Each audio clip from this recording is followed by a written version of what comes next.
O presidente eleito Jair Bolsonaro foi diplomado na última quarta-feira em solenidade no Tribunal Superior Eleitoral, assim como o vice, Hamilton Mourão. A diplomação é um ato formal de confirmação de que os candidatos cumpriram todos os requisitos para exercer o mandato e poderão tomar posse. Jair Bolsonaro, no seu discurso, exaltou a democracia, agradeceu à Justiça Eleitoral pela realização das eleições democráticas e disse que governará para todos os brasileiros. O presidente eleito afirmou que vai ampliar o acesso a serviços públicos e vai combater a violência e a corrupção, oferecendo um Estado eficiente. Mas a pauta das reformas tão necessárias para o país está sendo usada como moeda de troca para garantir as mesmas formas de políticas rasteiras que nada contribuem para o povo brasileiro. O jurista Quioche Arada fará uma análise das últimas medidas aprovadas pelo Congresso Nacional do presidente Jair Bolsonaro. E hoje, mais uma vez, na bancada, o advogado Marcelo Campos, presidente da Academia Brasileira de Direito Tributário. Todos conhecemos a pauta histórica de reivindicações da população brasileira. Segurança pública e combate ao crime. Igualdade de oportunidade com respeito ao mérito e ao esforço individual. Todos sabemos disso, mas ainda não conseguimos oferecer à população o que lhe cabe, por dever do Estado. Sempre no marco da Constituição Federal, nosso dever é transformar esses anseios em realidade. Nossa obrigação é oferecer um Estado eficiente que faça valer apenas os impostos pagos pelo contribuinte. Nossa obrigação é garantir que os brasileiros regressem a seus lares em segurança após um dia de trabalho.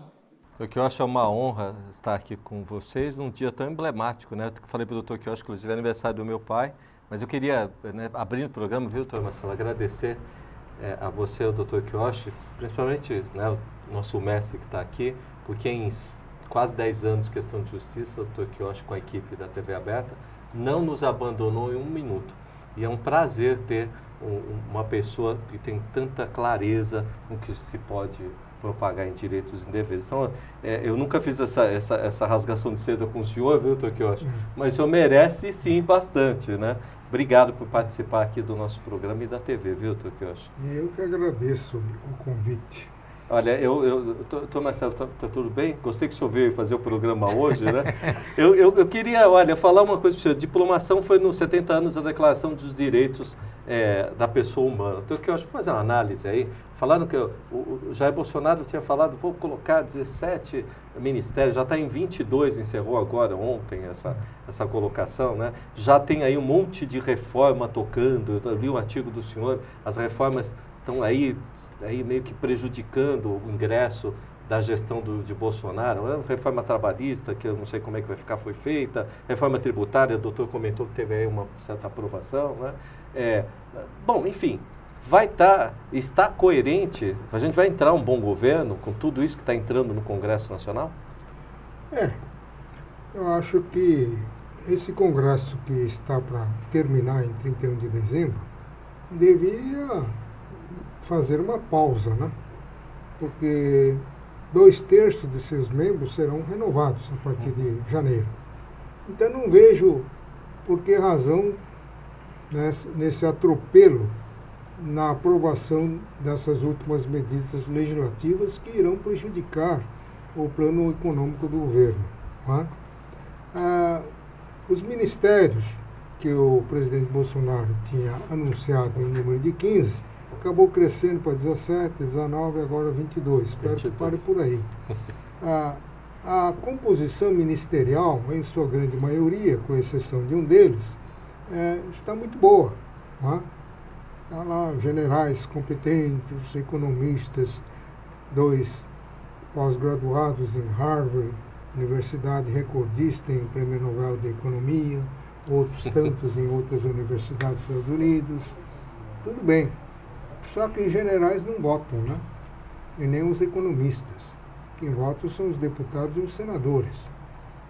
Então, teria que ter uma pessoa para fazer esse meio de campo, né? Fazer a ligação entre o Planalto e o Congresso.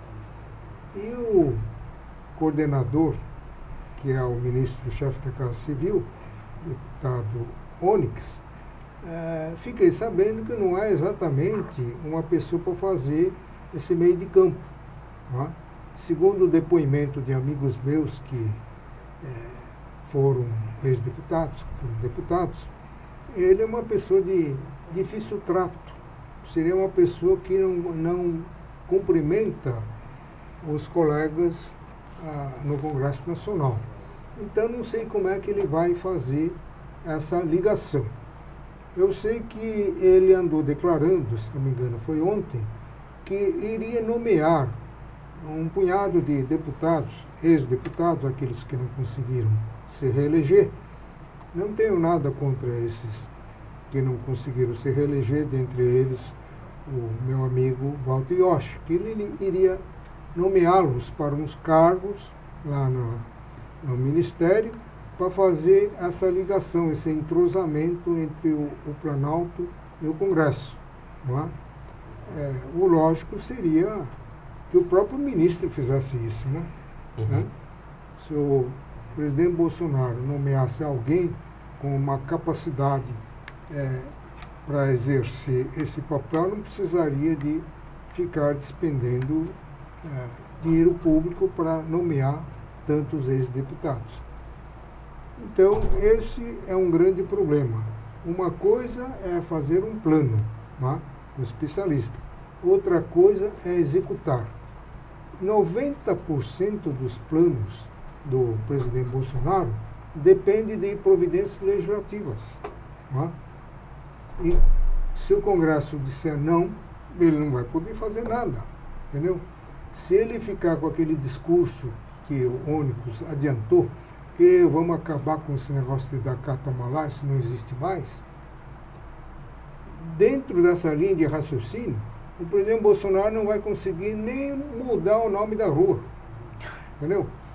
Então, esse entrosamento, entendimento pressupõe troca de interesses. Isso é normal. Sem isso não vai acontecer. E o grande problema que ficou um vazio nesse regime de transição, não houve articulação com o Congresso, o que aconteceu? A aprovação desses pacotes de medida legislativa. O presidente do Senado, Eunício, tocou na surdina, na calada da noite, o projeto de aumento do subsídio do ministro do Supremo Tribunal Federal, que foi para 39.200. Nada contra, eu acho que o ministro do Supremo Tribunal Federal, pela importância do cargo, pela responsabilidade do cargo, deveria estar ganhando acima de 50, 60 mil, tranquilamente. Principalmente se comparados com os vencimentos de alguns desembargadores de alguns estados, que chegam a ganhar 60, 80, 120, 140 mil, certo? Sempre a título de pagamento de atrasados. Só que ninguém explica quando, onde e como surgiram esses atrasados. E também ninguém explica quando terminam esses atrasados. Não é? Que é muito estranho. Agora, o grande mal é que num país que está com 126 bilhões de déficit primário e 586 bilhões de déficit nominal, aprovar um projeto dessa natureza que dá efeito cascata. Outras categorias vão invocar o princípio da isonomia. Cabível ou não cabível, eles vão invocar e vão querer o mesmo aumento. Não é? Aí vai sangrar os cofres públicos. E qual é o outro projeto lá que eles aprovaram? Elevação do limite de gastos com a despesa com o pessoal das prefeituras, sem sofrer nenhuma das sanções previstas na Lei de Responsabilidade Fiscal. Por quê? Porque nos últimos anos, as prefeituras, em geral, teriam perdido a capacidade arrecadatória. Tá? Agora, se eles cumpriram ou descumpriram a Lei de Responsabilidade Fiscal no que diz respeito ao princípio essencial da gestão fiscal responsável, ninguém foi perguntar. Caiu, então vamos aumentar o limite pessoal para que os funcionários possam continuar com seus aumentos. Não é? Isso é um absurdo. porque a lei preconiza, quando isso acontece, a redução das despesas, cortando horas extras, cortando os aumentos, cortando os cargos em comissão e, em última análise, até demitindo o servidor estável. Isso está na lei. Não? Mas não, eles preferem aumentar o limite de despesa com o pessoal. E, paralelamente, estes mesmos legisladores que aprovaram esse aumento, aprovaram ontem, a toque de caixa, na comissão especial, a proposta de reforma tributária, que retira o principal imposto dos municípios, que é o ISS, imposto de maior arrecadação no município, e não recebe nada em troca. Pergunto eu, onde que está a coerência? Até parece que são legisladores diferentes. Então, eles não têm a visão do global. Tudo está decidindo na base de interesses do momento. Qual é outro projeto que eu falei? Foi da aprovação, né, da lei de responsabilidade, de 60%, né, da questão do vínculo da prefeitura, né, de poder mexer, né? Não, isso já falei. O outro que o senhor comentou aqui... Aquele negócio lá, também aprovaram o limite de 50% de retenção caso o compromissário comprador não mais consiga continuar pagando as prestações. Isso não está no Código de Defesa do Consumidor, mas a jurisprudência vinha decidindo caso a caso, fixando um limite de retenção das prestações pagas em torno de 10% até 20% dentro do princípio da razoabilidade e dentro do princípio da capacidade contributiva de cada um, fazendo funcionar a verdadeira justiça, visto que o Código de Defesa do Consumidor não permite a inserção de cláusulas que prejudiquem de uma forma desproporcional o consumidor. Mas não, agora, se você não conseguir me pagar as prestações e for rescindir, você perde 50% do que pagou. Qual é a justificativa? Que o setor de construção civil entrou em crise, foi vítima de uma recessão, então precisa socorrer. Por isso que eu chamo. Eles estão dando ao Código de Defesa do Consumidor a feição de um Código de Defesa da Construção Civil. Entendeu? Porque essa é uma visão unilateral e parcial. Não foram apenas o setor de construção civil que foram prejudicados por essa crise. Setor comercial, idem. Setor de serviço, nós profissionais, Marcelo, também fomos prejudicados. Eu perdi meia dúzia de empresas multinacionais. Setor industrial foi prejudicado. O consumidor, principalmente, 13 milhões de desempregados. Então, todo mundo foi prejudicado. Por que então só setor de construção civil tem que ser beneficiado à custa da desgraça do consumidor? Isso não faz sentido. E fora isso, ainda tem outros projetos em andamento para comprometer mais ainda o futuro governo. O Fundo Rural, o senhor que também... O Fundo Rural, o parcelamento do Fundo Rural, que vai dar um rombo de 34 bilhões. E outro projeto... Olha, então, a pauta é grande, né? Aqui, a prorrogação dos benefícios fiscais de Sudene e Sudã. Está prorrogando os benefícios fiscais da Sudene e Sudã e estão incluindo Sudeco, que outros bilhões. E acho finalmente, que 9 bilhões, mais de 9,3 bilhões. E tem mais um outro projeto aí. A MIPEC prevê a repartição dos recursos do Fundo Social. Gasoduto. Do pré-sal, gasoduto. Do Fundo Social. Isso daí já nem devia ter feito isso. Para que repartir o fundo do pré-sal? Já existe uma lei que dá destinação, porque vai entrar um volume grande, então os olhos dos estados e municípios cresceram, então fizeram uma medida provisória para fazer uma repartição, que, ao meu ver, é inconstitucional. Entendeu? Porque essa compensação financeira, que eles chamam de royalty, é de natureza indenizatória. Um município que não foi afetado pela exploração, por que tem que participar, se tem natureza indenizatória? Bom, eles, para provar isso, a bancada mineira botou um jabuti lá, entendeu? pegou uma escada, botou um jabuti no topo da árvore, que vai custar quanto? Vai 4 bilhões 4 aos bilhões. Vai anistiar todos os débitos da CEMIG. Entendeu? Por que não anistiou a sua dívida, a minha, a sua? Verdade. Entendeu? Então, o presidente Bolsonaro vai herdar tudo isso. Então, ele que não queria aumentar os tributos, parece que não vai ter outra saída senão aumentar um pouquinho, né, os tributos.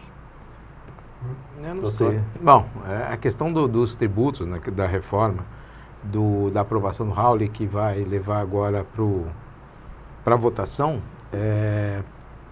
essa é uma disputa interessante. Eu vou dizer que eu estou gostando muito de ver uma coisa que reforma tributária, a gente sempre falou em reforma tributária, os projetos que sempre vinham do Executivo e sempre buscando, na verdade era uma disputa de um braço de ferro para ver quem puxava a arrecadação para quem, né? Essa é a primeira vez que eu vi gente defendendo efetivamente, não só a classe política, né? Ou seja, não só interesses de governadores ou interesses de prefeitos, mas eu vi uma discussão técnica sobre essa questão. E aí, esse projeto que está aí, ele efetivamente traça uma reforma, né? Evidentemente, nós estamos falando aí em retirar impostos ou diminuir o número de impostos e criar um menor conflito entre entes tributantes, que é uma coisa que eu vejo com bons olhos. Eventualmente pode relevar a perda de arrecadação por parte dos municípios. Eu tenho minhas dúvidas. Se a gente fizer basicamente o que a gente tem feito com relação ao Simples, com relação à arrecadação do Simples, uma parte fica efetivamente para o município já de cara na boca do caixa. Então, assim, aquilo que me parecia que o resultado final dessa coisa é um aumento, seria um aumento da importância do Estado em detrimento da União e de municípios, né? Eu não sei se efetivamente vai existir isso, porque o que parece é que já na boca do caixa você vai ter uma redistribuição. Que o sistema vai ser renovado, efetivamente vai. Mas as críticas são grandes, né? O professor Quioche mesmo já levantou algumas críticas fortes. O Everardo Maciel tem falado muito disso, né?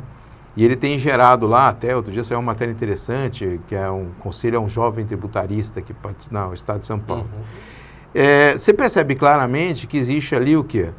Uma preocupação do Everardo em dizer, olha, não é isso que sai daqui, ou que sai dos bancos da universidade, dos pesquisadores, ele vai chegar e vai ser proposto por um congresso que vai transformar nisso num monstro, que não vai ser nada daquilo que saiu daqui. E que efetivamente a gente precisa de mini reformas para ter algum resultado positivo, pensando que isso tudo tem que passar pelo Congresso. Esse ponto de vista dele é bem realista. Agora, ele é realista se a gente pensar que nada vai mudar, né? Eu tenho uma certa esperança de que se tem efetivamente uma mudança. E que se tiver efetivamente uma mudança, o Onyx se justifica porque é um cara que não dá bom dia para ninguém, né? E talvez seja difícil arrumar um que dê bom dia para todo mundo e também não dê só bom dia, e também não receba só bom dia, né? Se você pegar a quantidade de políticos que tem aí, que tem um bom trânsito no Congresso, eu diria para você que 90% do trânsito que consegue não é na base do bom dia, mas certamente no base da troca de favores, que é justamente aquilo que o novo governo se propõe a terminar. Então, assim, eu tenho esperança que a discussão passe e alguém caia na real e dizer, não, agora o negócio mudou efetivamente. Se não mudar, não tem a menor chance de passar nenhuma reforma, não tem a menor chance desse governo durar mais do que um mês, porque o buraco que está se abrindo agora, com essas aprovações de última hora, esses buracos que o senhor falou agora, né? O senhor Quioche relatou um por um, que vem desde o aumento do Supremo e da cadeia toda, até CEMIG, hoje tivemos mais coisas com relação à indústria automobilística também, novos incentivos. Rota 2030. Pois é, ou seja, a coisa está tão rapando, não é rapar o tacho, porque o tacho já estava vazio, né? Estão rapando o fogão embaixo do tacho, né? Eu não sei o que vai sobrar para o Brasil do ano que vem, né? Eu não sei se vai sobrar alguma coisa para o Jair Bolsonaro presidir efetivamente, né? Viu, Marcelo?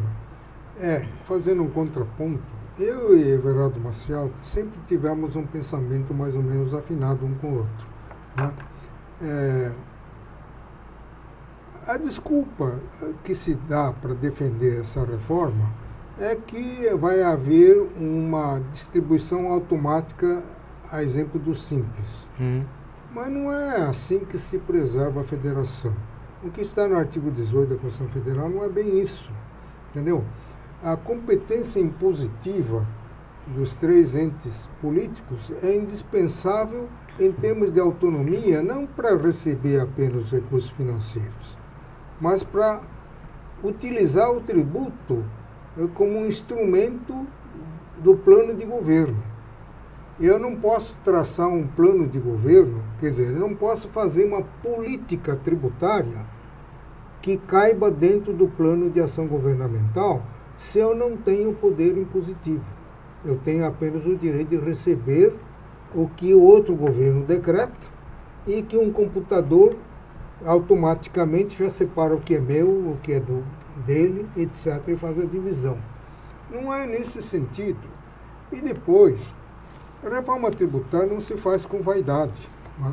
A reforma tributária tem que se fazer com verdade, aurida da experiência diária, nossa experiência, a sua experiência de cada dia. Pessoas que lidam com N problemas. Se você pegar a legislação do PIS/COFINS, você vai ficar doido. Se pegar a legislação dessa substituição da folha para contribuição sobre a receita providenciária, né? A receita bruta, também vai ficar doido. Porque tem exceções dentro da exceção e que, por sua vez, tem outra exceção. Entendeu? Então, quando se fala em simplificar, em termos constitucionais, não há o que simplificar. A nossa Constituição é muito simples. Traça uma série de garantias constitucionais em nível de cláusula pétrea. Princípio da imunidade genérica, imunidade recíproca, uniformidade geográfica, capacidade contributiva, legalidade tributária, isonomia tributária, efeito não confiscatório. Não tem nada de difícil nisso daí. E depois tem a discriminação constitucional de impostos cabentes a cada uma das entidades. E é completado pelo artigo 110 da Constituição Federal, que as categorias de direito civil utilizadas pela Constituição Federal para definir competência ou restringir competência são vinculantes. Então é claro como água. Não há complicação. O que está complicando são esses malditos burocratas, sim, incrustados no governo, nos 3 níveis, que ficam feitos carrapatos. Conhece carrapato? Aquele que pega na pele do cavalo e não sai, fica sugando o sangue até o cavalo morrer, entendeu? Então esses carrapatos é que estão atrapalhando a administração tributária e está complicando a vida do cidadão. Então nós temos que acabar com isso. Agora, e mais ainda, enquanto a União for a condutora do processo de reforma tributária, como está sendo feito agora, não é que a Auli está fazendo por conta própria, isso daí é a mando do Executivo, entendeu? Aliás, o projeto dele é uma aglutinação do projeto PEC 31 do Virgílio Guimarães, sim. Né? Não foi ele que inventou. Enquanto o governo federal estiver comandando a reforma tributária, ele não vai abrir mão dos 65%, 70% do bolo tributário. Tanto é que ele fez o IVA, mandou lá o IPVA para o Estado, né? Uhum. Só que antes esvaziou. Carros novos é para a União. Né? Aí entra no IVA esse valor agregado, tirou energia elétrica, é rentável e fácil arrecadação. Comunicação, rentável e fácil arrecadação. Combustível, bebida, que também é fumo, que é fácil arrecadação e é rentável. Então, ficou um IVA esvaziado com esses itens, entendeu? E o pior, chama de IVA, mas não tem nada de IVA. É tributação por dentro, igual ICMS. Então, a mesma discussão vai continuar. E aí o que vai acontecer? Hoje você tem uma inadimplência do IPI, do Imposto de Renda, do ICMS, assim, a varejo, valores pequenos. Mesmo assim, o Superior Tribunal de Justiça já tem uma tendência para criminalizar o débito fiscal. Sem que você tivesse cometido nenhuma das condutas previstas na Lei 8.137, certo? Escriturar, informar e dever não é crime, tá? Mas o superior está mudando. Você está apropriação indébita, quer dizer, nem cabe essa expressão apropriação indébita, tá? Está mudando. Então, na hora que você fundir tributos regulatórios, não é regulatório, ISS, CID, contribuição social, IPI, IOF, não sei o quê, bota num balaio só e mantém esse mesmo regime de tributação por dentro, então um contribuinte, ele vai ter um volume bem maior num só imposto. Então, a tendência dele é, se puder, postergar esse pagamento para capital de giro, certo? Se financiar. Aí, porque o volume do imposto não pago é muito grande, aí sim que vai contribuir para exacerbar a vontade condenatória dos ministros do Superior Tribunal de Justiça. Mas é um volume sonegado que é muito grande, precisamos, né, botar na cadeia esse pessoal. Entendeu? Vai faltar cadeia, né? Vai faltar muita cadeia. Vai pois faltar. é. Então, vai criar todo esse impasse. Eu já escrevi. Esse novo imposto tem matéria-prima para provocar discussões no judiciário nos próximos 50, 60 anos. Por que não aproveitar conceitos já harmonizados, já pacificados em 30, 40 anos de jurisprudência? Por que inventar? Quanto tempo levou para chegar ao conceito de circulação de mercadoria? Quanto tempo levou? Depois da emenda 33, com o voto da ministra Ellen Grace, disse que não, qualquer entrada de bens a qualquer título incide ICMS. Levou 13 anos para dizer não, ICMS pressupõe circulação de mercadoria. E a circulação de mercadoria significa troca de titularidade ou de posse. Isto é, uma operação mercantil de compra e venda. Levou anos. Mas que eu acho, há quanto tempo nós estamos tentando? De serviços, até agora... Então, o local da prestação de serviço, até hoje a gente não conseguiu fixar. Toda vez que fixa, volta, discute de novo. O Supremo já deu um norte para firmar definitivamente esse conceito, entendeu? Eu vi lá um tributarista ilustre, jovem tributarista que falava do Gafiel, metendo a boca no trombone que o Supremo Tribunal Federal ignora o artigo 110, que serviço está no Código Civil, é vinculante. Meu Deus do céu. O 110 não é uma norma interpretativa da Constituição Federal. Se a Constituição Federal diz que cabe ao município decretar os impostos de serviço de qualquer natureza, vírgula, definidos em lei complementar. Eu vou fazer a interpretação de baixo para cima ou devo começar a interpretar a partir do definidos na lei complementar? Ele está dando competência o legislador complementar dizer quais são os serviços que podem ser tributados. E o outro tributarista não está invadindo a competência do Mas Estado. aí vai a lei complementar, define, então, aí vai o STJ e diz que não é aquilo. Tudo isso que a jurisprudência levou e que os contribuintes sofreram, gastaram tinta, vai ser jogado para fora para começar toda a discussão.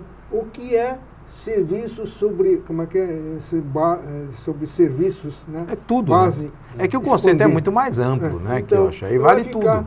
Mais 50 aí anos. Aí não vai precisar definir mais. Porque então, ele é mais amplo, porque ele vai absorver os demais conceitos. Porque eu acho o seguinte, realmente você tem razão. Nós ficamos muito tempo, inclusive a Constituição de 88, especialmente, para ser interpretado cada dispositivo daquele. Você simplesmente esquecer essas interpretações do que é serviço, das comparações que nós tivemos no Supremo, dizendo o que não era serviço, o que era serviço e tudo mais, né? Que foi uma grande evolução.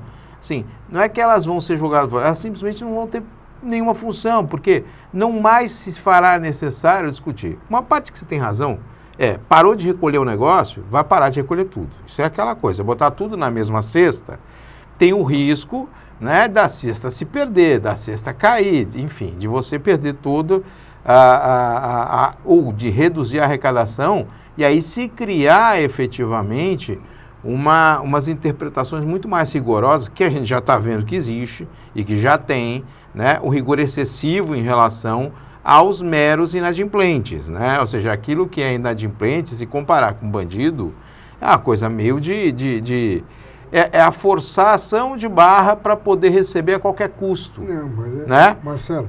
Assim, agora, o que eu acho, por exemplo, com relação ao STJ mesmo, que você estava falando, eu penso que o STJ, ele simplesmente, quando julga daquela forma, querendo caracterizar como uma preparação de indébito, a retenção o não recolhimento de valores, assim, desconhecer por completo como é que é a incidência do CMS.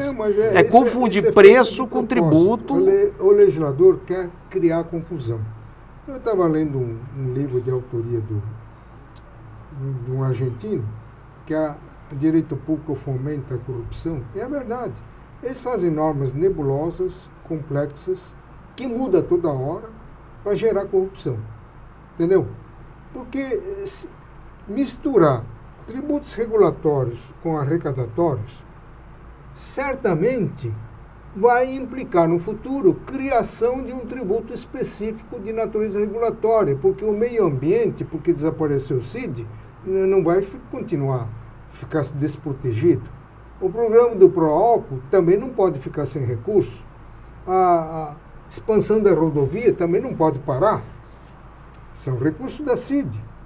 Entendeu? E com o Marco Sintra na Secretaria de Arrecadação, isso vai... E outra coisa, se existe na Constituição Federal que o consumidor tem direito a saber o montante do imposto que incide sobre serviços e mercadorias, por que não faz o que o mundo inteiro, que o planeta inteiro está fazendo? Tributação por fora. Agora, tributação por dentro, por eu saber qual é o valor de imposto que dá dentro dessa água que eu comprei, que custou R$10, eu preciso fazer um cálculo aritmético que vai consumir 2 páginas. Então faz tributação por dentro, acaba toda essa discussão. Acaba com a sonegação. Aí o Superior Tribunal de Justiça não precisa ficar quebrando a cabeça se é crime ou não é crime. Não é?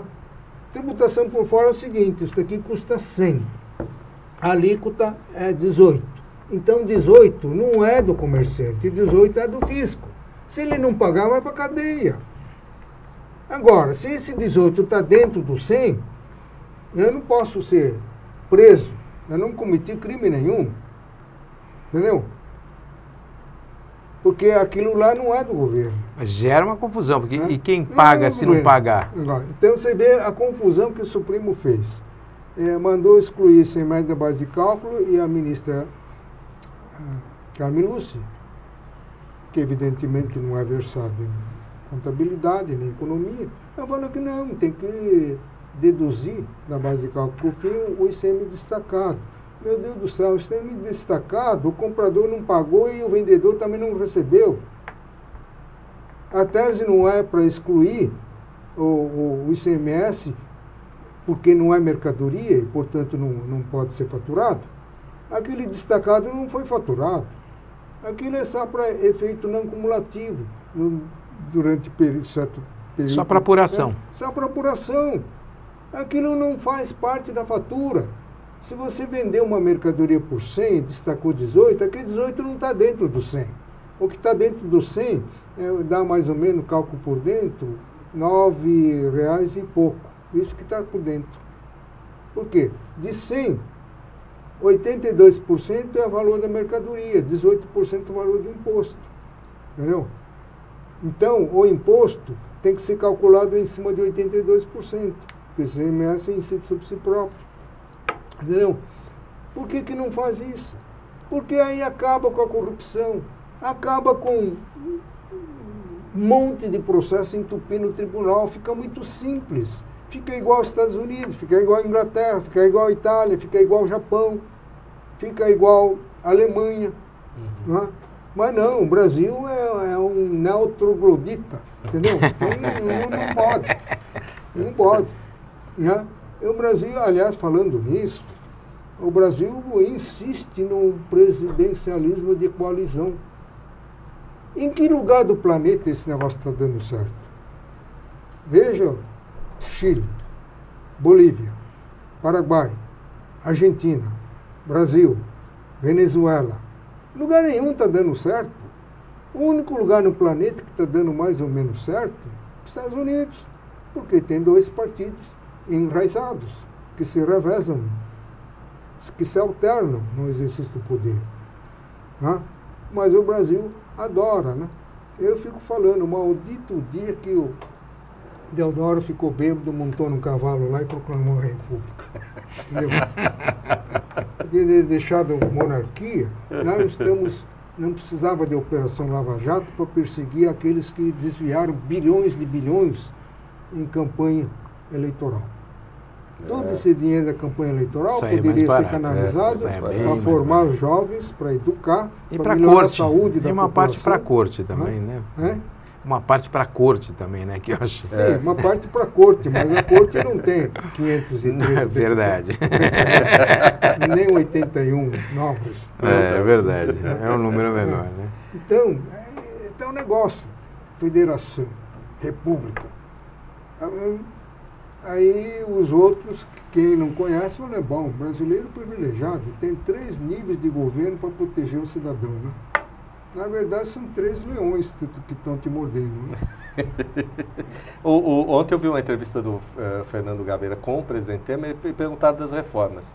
Mas falaram, não saiu tudo, tinha que sair porque eles não deixaram. E aí criou-se um vácuo na entrevista, porque eu não entendi quem eram eles não deixaram.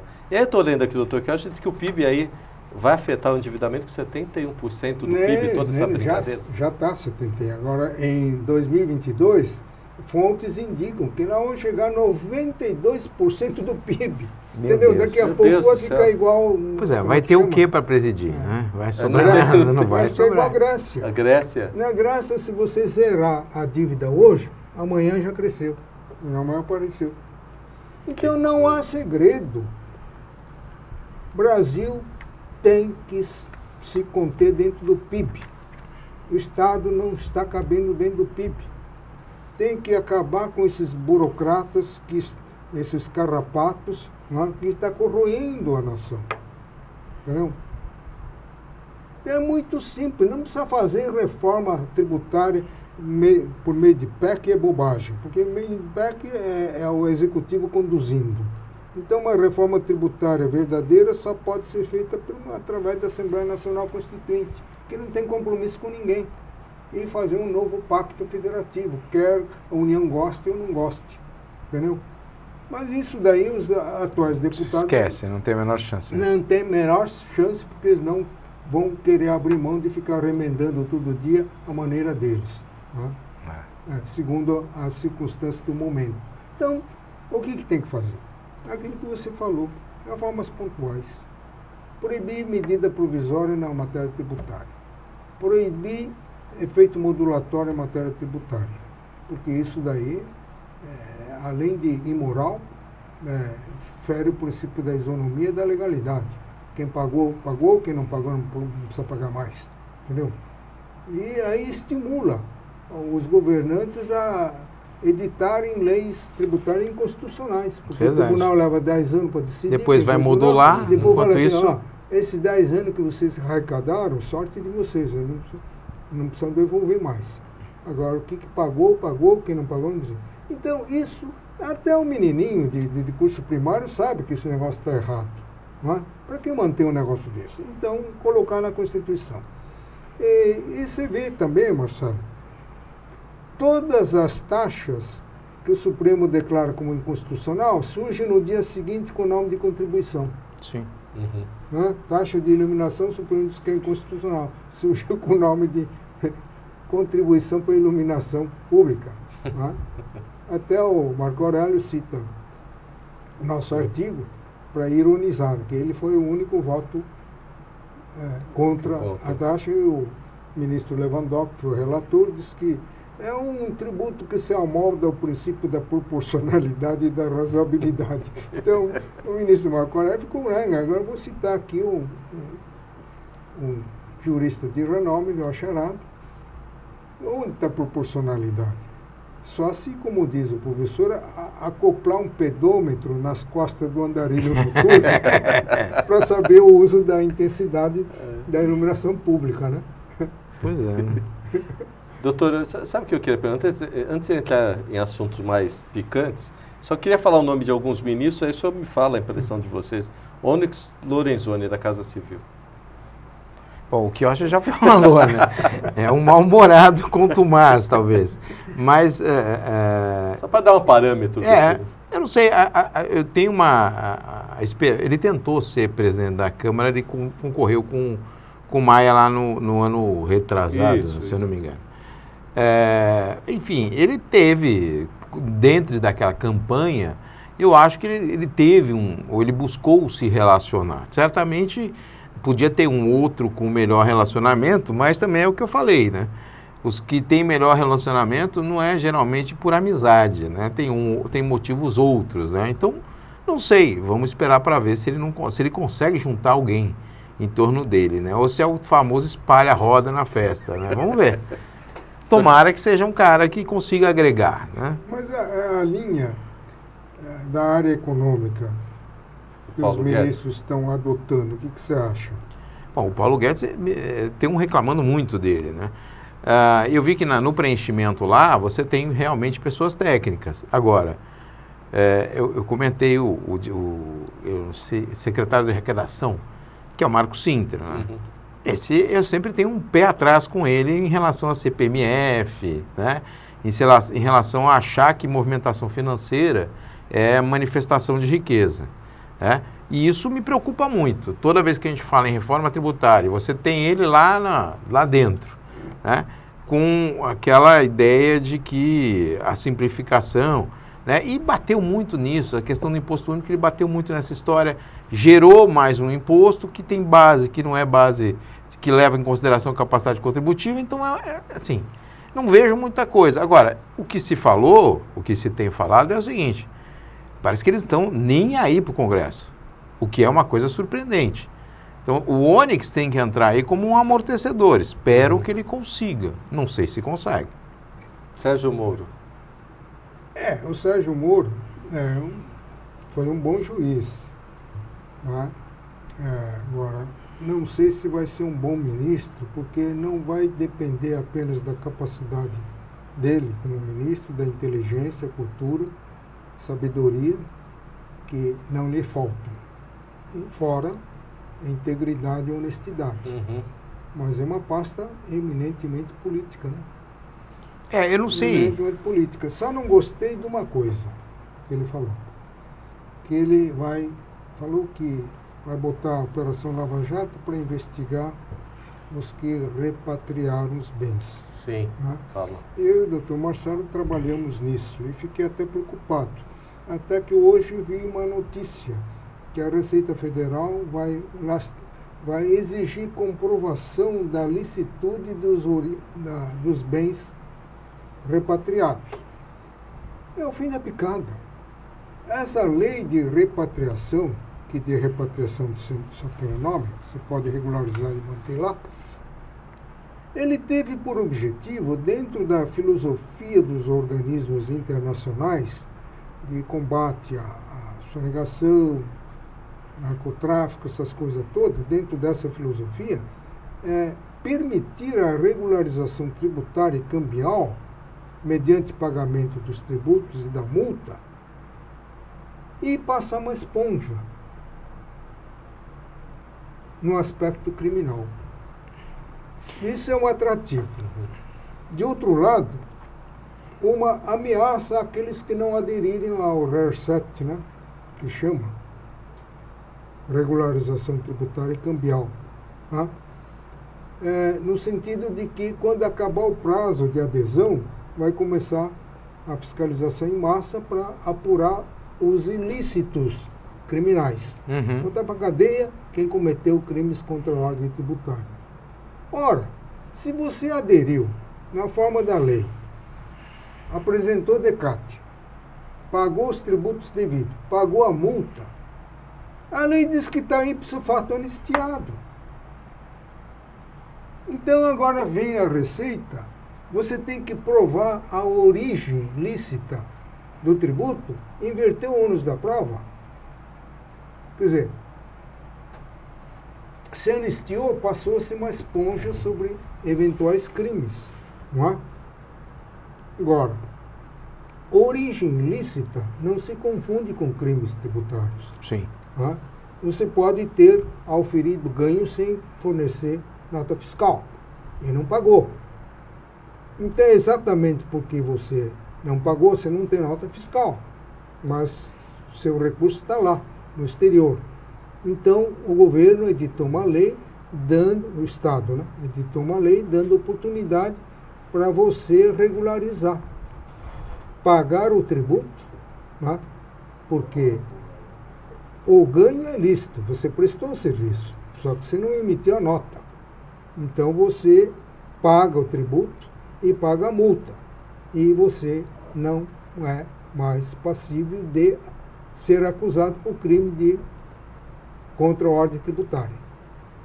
Isso que a Receita Federal está invertendo. Você tem que fazer a prova de que é ilícito. Mas se você recebeu o valor licitamente, não emitiu nota, como é que você vai fazer? Você vai emitir nota com data retroativa? Não dá, né? Para provar? Vou dizer, que eu acho. Quer dizer, não tem. Isso fere o princípio da boa-fé objetiva do Estado, fere o princípio fundamental da proteção da confiança, sobre o qual repousa o princípio maior da segurança jurídica. Ninguém dorme sossegado se você confia no Estado, age conforme a lei que o Estado editou. Amanhã ele volta atrás e fala, olha, eu menti. Você cumpriu a lei que eu editei, problema seu. Agora você vai ser punido. Quem é que dorme sossegado? Bom, mas não foi a primeira vez, né, Quioche? Quando nós tivemos lá atrás a aprovação da CPMF, a CPMF falava que nenhuma informação obtida pela fiscalização do CPMF ia ser utilizada para autuação de outro tributo. O que eles fizeram? Alteraram a lei e retroagiram e utilizaram as informações para... Então, assim, confiar no Estado brasileiro é um negócio terrível. Nessa época da repatriação, eu tive a oportunidade, eu estava indo muito ao Chile e estava conversando muito com alguns colegas argentinos. A mesma lei, ela foi, o mesmo espírito de você passar a borracha, de você trazer recursos, né? Porque aí iria se intensificar a troca de informações e você teria como saber a origem e destino desses valores no mundo inteiro, né? Então passariam a ser obtidas informações, né? E é óbvio, tinha ali um foco muito grande. As informações que chegariam, elas não teriam condições de ser trabalhadas. Por quê? Porque seria em número muito grande a quantidade de informação. E o fisco, sabendo que não ia ter condição, justamente, né, que é o princípio da boa-fé, ele falou, não, vou fomentar que a pessoa se declare e vou regularizar a situação dela. O Brasil foi o país que mais tributou a repatriação. As alíquotas no Chile, por exemplo, elas chegavam a 8%. No Brasil isso foi 15%. É o dobro quase da do Chile. E os outros países também com alíquotas menores. Por quê? Porque a ideia era trazer o máximo possível de recursos para o país. Sobretudo numa época de necessidade extrema, né? Então, assim, houve uma espécie de pacto e agora estão simplesmente jogando fora. Quanto ao Sérgio Moro, eu diria para você que talvez ele seja melhor ministro do que juiz. Eu via nele muito embora seja um cara absolutamente correto, né, seja uma pessoa que é uma pessoa correta, ele não tem, pelo menos eu não vejo, eu via muito ativismo dele junto ao Poder Judiciário. Então, por vezes, eu entendia que ele, até para a coisa funcionar, ele extrapolava um pouco o limite do exercício da judicatura. Agora ele vai ter uma oportunidade cheio de instrumentos de efetivamente combater a sonegação da forma... Agora, rasgando acordos, pactos firmados, né, rasgando a lei é que não vai ser algo razoável de se fazer, né? Respeitada a lei, respeitada a Constituição, eu não tenho a menor dúvida que ele vai fazer um bom trabalho. Quando ele falou em investigar a repatriação, eu tenho a impressão que ele não leu o texto da lei, né? Que concedeu uma anistia, né? Agora, o errado é o secretário da Receita Federal, que tem a obrigação de conhecer essa lei, porque ele participou da elaboração da lei, e tem a obrigação de saber que essa lei não é uma criação brasileira exclusiva, está respaldada em toda a legislação de natureza supranacional, entendeu? É muito estranho isso. Então, aqui nós podemos até concluir que o Estado Federal Brasileiro então armou uma arapuca, né, para arrecadar o dinheiro. E ainda, além disso, prender todo mundo. Depois de tudo arrecadado, eu falei, agora vocês vão ser punidos, se não comprovarem a licitude da origem. Né? Ora, exatamente porque eu não tenho como comprovar a licitude da origem, né, comprovação documental, que a lei deu uma oportunidade para você declarar e pagar os tributos devidos. Né? Só uma ressalva, Walter. Boa parte desse dinheiro que foi para fora foi na época em que Plano Collor, quando pegaram os cruzados, então o pessoal mandou para fora para não ter dinheiro preso. Foi uma forma de proteger contra a perda de capital, entendeu? Naquela época, cada 6 meses era editado um plano Bessa, plano Collor 1, plano Collor 2, plano Collor 3, plano verão, plano não sei o quê, plano outono, entendeu? Até hoje o Supremo está enrolado com esse processo aí. Eu queria, acho que tem 4 minutos, né? Eu queria falar da... Nossa, você viu como passou rápido? Nossa, mãe. Mas eu queria falar da obra que o senhor está agora, né, editando a nova, né? Se o senhor me permite, né, para aproveitar o fim do ano, né, para quem quer dar uma lidinha. Deixa eu mostrar para o senhor, aí o senhor pode comentar para mim. Né? Ele já vai mostrar aqui. Onde que eu vou, doutor? O Enéas está se aprontando para você que está vendo, está aqui nessa câmera, ele vai falar para mim qual é a câmera que eu vou, aquela lá. Então, aqui, comenta aqui para a gente.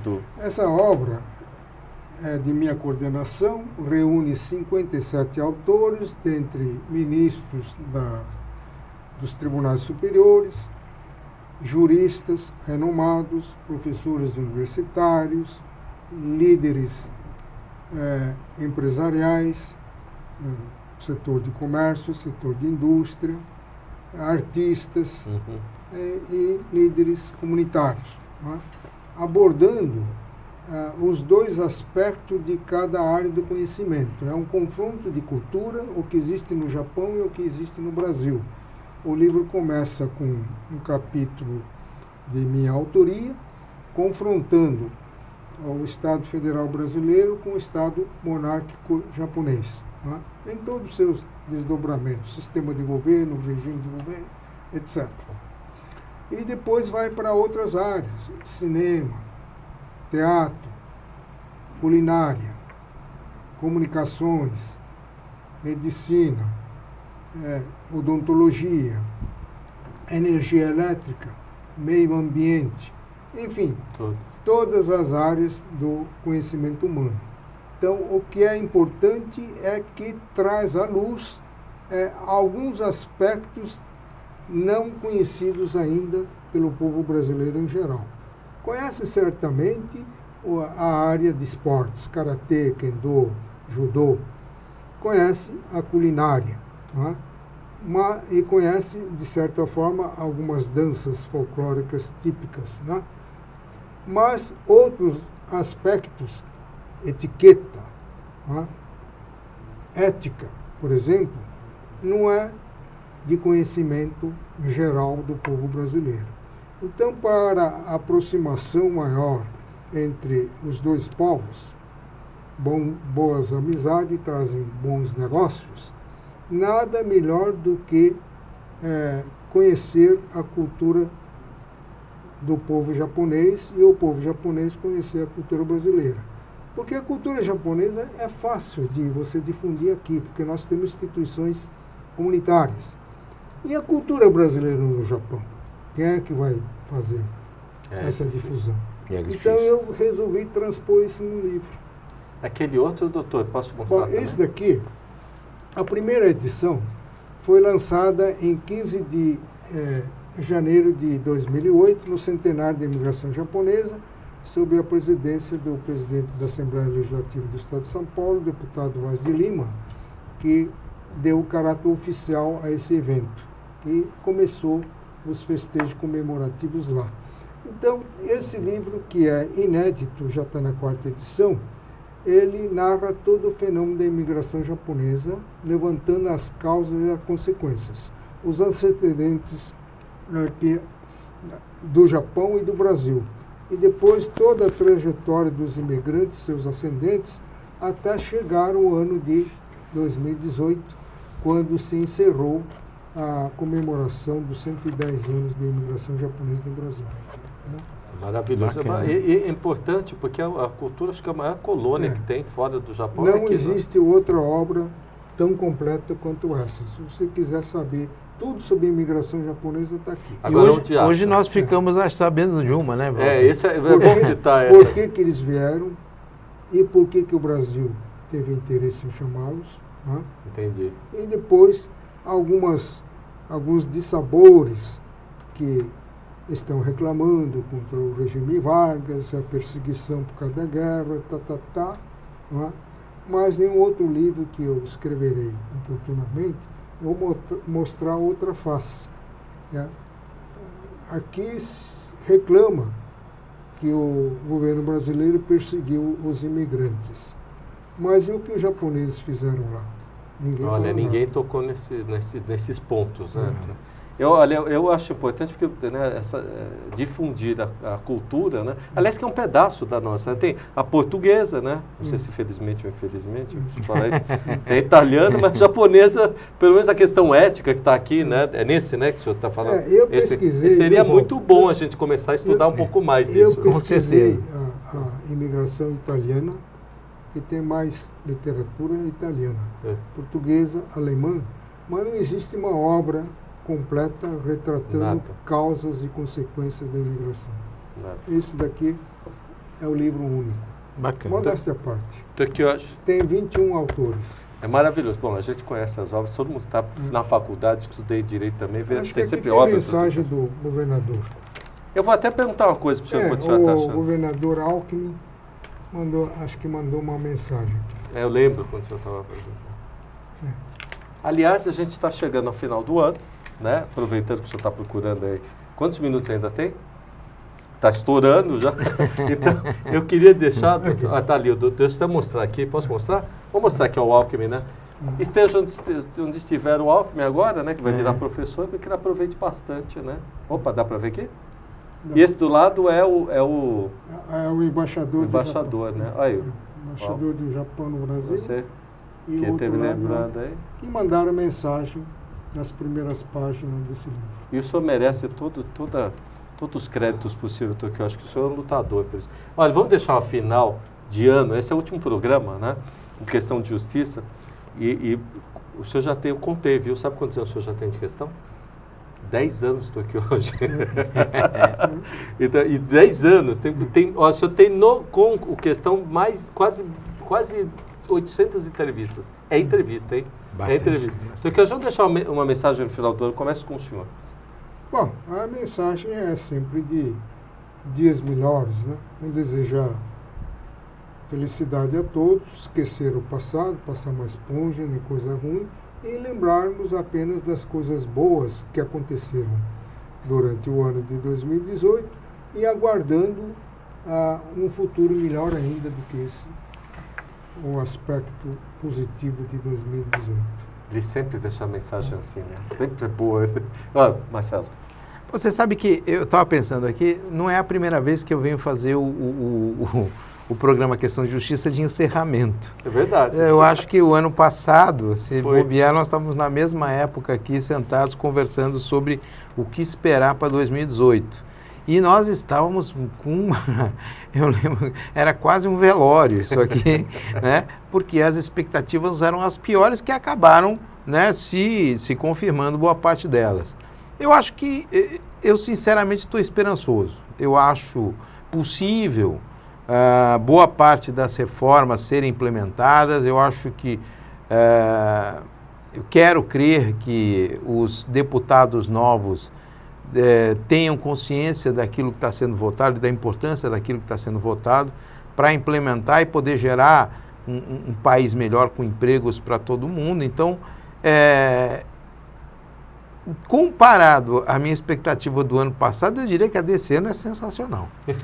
Eu queria acrescentar que o 2019 seria melhor se 2018 encerrasse hoje. É verdade. Então, aproveitando essa fala do Dr. Kiyoshi, eu queria agradecer ao senhor, Dr. Marcelo, por todos esses anos que estão acompanhando, né, Questão de Justiça, que ele ficou melhor e engrandeceu, porque o senhor ajudou a formatar ele, viu, Dr. Kiyoshi? Eu lhe agradeço muito.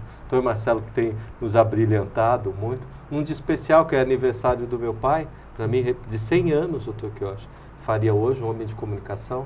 E queria estender muito assim, que o meu ano que vem, além de estar com a nossa equipe da TV aberta, pequenininha, mas forte e honesta, queria estar com vocês de novo no próximo ano, talvez discutindo mais para daqui até 2022, se eu me permitir, de novo o que vai acontecer com o nosso Brasil, viu? Com certeza. Sim, estaremos Obrigado, aqui. viu? Um excelente final de ano para o senhor, para a sua família, para o senhor também. Você também, E Walter. ficou muito melhor todos esses anos com vocês, viu? Obrigado.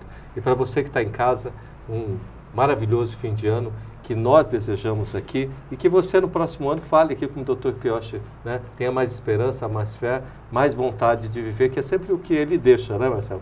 Sempre o caminho para que a gente melhore aí o nosso ano. Até 2019. Está pertinho aí.